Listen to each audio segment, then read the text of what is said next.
अस्सलाम वालेकुम नाज़रीन, मैं शुएब अली उमरानी ऐं तव्हां ॾिसी रहिया आहियो BR टाइम न्यूज़। सभ खां पहिरियों शामिल कंदासीं हीअ report.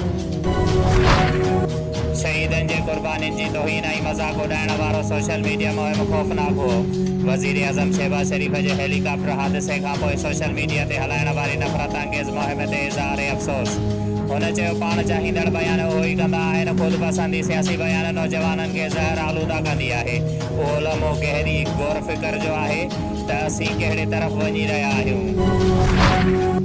Chairman PTI Imran Khan चयो त बरसरे इक़्तिदार मुजरमाना ऐं उन जे सरपरस्तनि जो शिकिल में पाकिस्तान जे यज़ीदियत जे बरगे में आहे। सवाल कयो त छा असांजा माण्हू खौफ़ में मुब्तला थी साज़िश जे साम्हूं सर झुकाईंदा या असीं बहैसियत क़ौम कड़े इम्तिहान खे मुंहुं ॾींदासीं।